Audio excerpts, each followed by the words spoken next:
Hey YouTube, today I'm going to teach you how to get at least this far in drawing a human skull. The three basic shapes you're going to need: a triangle, a circle, and a square. Okay, let's get started. So, keeping in mind that you need a triangle, a circle, and a square, the way you want to start off your skull is drawing a circle first.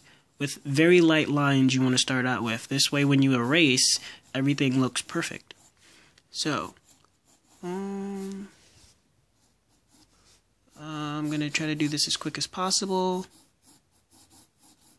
Though I am a perfectionist, so at the end of this video I will go back and correct it.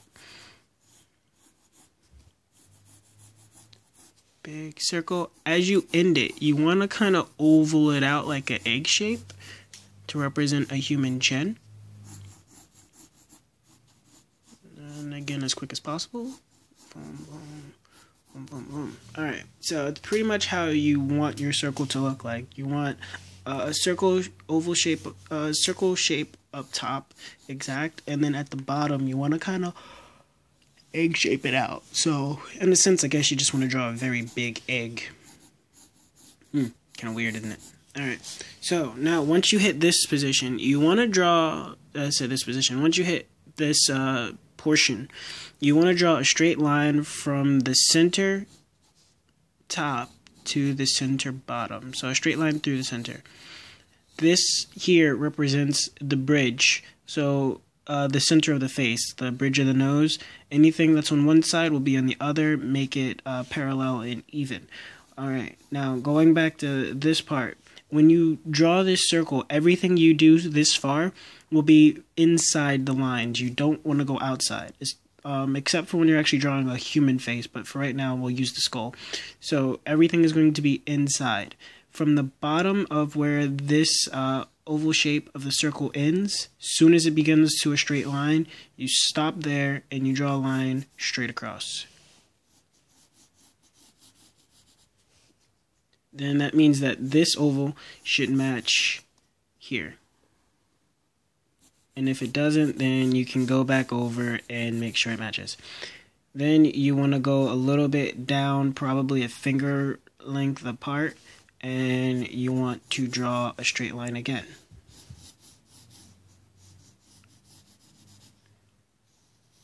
There you go. I feel like I could make this a little bit lower. I'm going to make it a little bit lower. I don't know what's going to happen after I do that, but see, this is also why we draw very lightly in starting out. You only shade in the parts that are definite. You never want to make the definite, the maybe parts permanent. It's deep when you think about it. Okay, once you get here, at the bottom, you want to draw a triangular shape. This represents the nose. The nose basically looks like a triangle when you don't have the cartilage on it.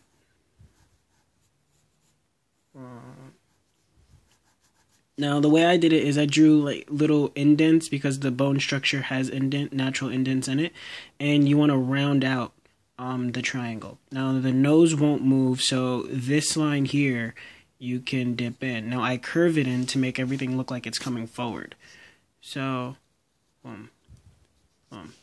and from here, just about maybe 2 centimeters or so, you want to start to draw the eyes. The reason I chose the skull is because everything here is big. So then you start to draw the eyes, remembering that you want to keep things indented. So once you draw the eyes, you want to indent it away from the nose. And the human skull eye socket is a lot larger than the actual eyeball itself. And then when you get here, when you start to draw this line, you're basically drawing a square, as you can tell, but you're going to round out the edges. So you're going to indent this way. And there's a reason why, and I'll get to that in a minute. And what you do to one side, you want to do to the other. Indent away from the skull, and indent in toward the skull. Well, in toward the nose, I'm sorry. Boom. Now, getting to why this is indented. Remember, as I said, that drawing this line here, everything is in toward. You never want to come outside. Once you get here, this is basically the eyebrow section. So if you had like actual flesh, this is where the eyebrow would be drawn in, remembering that the skull is a lot bigger than the actual flesh it host, but muscles at host, I'm sorry. So you're gonna curve in toward here to create the cheekbone. You don't want to come outside that circle, otherwise it's not gonna look as an even cheekbone. So this would be the cheekbone bone at this line right here. And then you do the same thing on this side. Curve in a little bit. Cheekbone. And come in. Come in. There you go. So this is going to be a small circular shape. So once you hit here, you want to start to curve at this line so that you don't pass it, but you'll be on it. So you're either going to use the line you start off with, or you're going to stay away from it. Once you get to just about underneath the eye socket itself, you start to curve down just a little bit, because you're going to end up having to draw teeth. Get to the inside, you curve down. Now, you start out with the huge circle shape, and this circle may change, which is also why you draw it lightly, because you may have to extend it at some point, you may have to shorten it, it doesn't matter, it eventually still changes. So then, boom, and then you want to connect it, and you want to try to make this as even as possible, the parallel lines here. You want to try to make them the same length. This way, it looks even.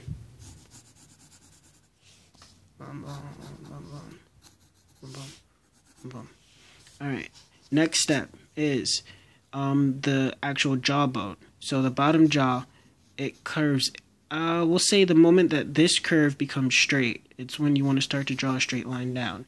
This curve becomes straight, straight line down, and at this point it's okay to bypass this. So you're here. This is going to be another triangular shape, but you're going to oval the tip. Oval, and we are now here. As you can see, the skull is starting to develop.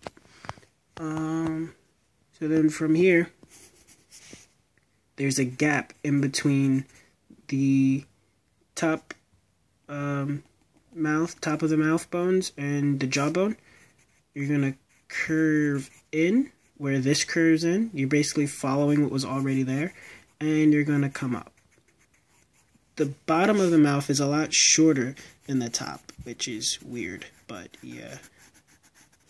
The top of the mouth is a lot wider. And then you're going to draw your line to connect.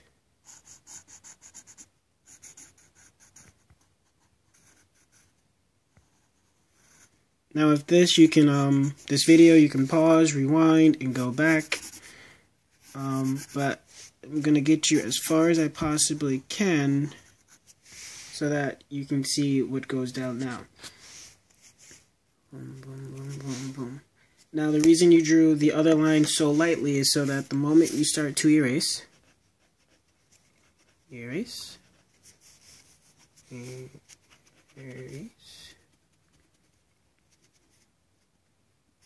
it's funny how in art, nothing is truly a mistake. It's only a setup for something nicer. Think about that. Think about that.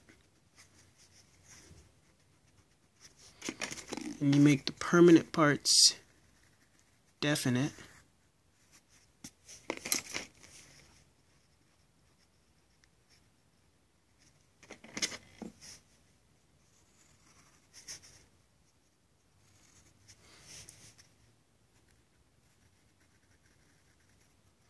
Alright, now, adding like small detail for as much as I can in this video. Adding small detail, I'm not going to put the teeth in, I don't really care about that much. With the small detail, with the human skull, there's a natural indentation right here. It's cool if you go on Google and you just look up the design of a human skull, but there's a natural indentation right about here. And it kind of curves at the top because the human skull it curves.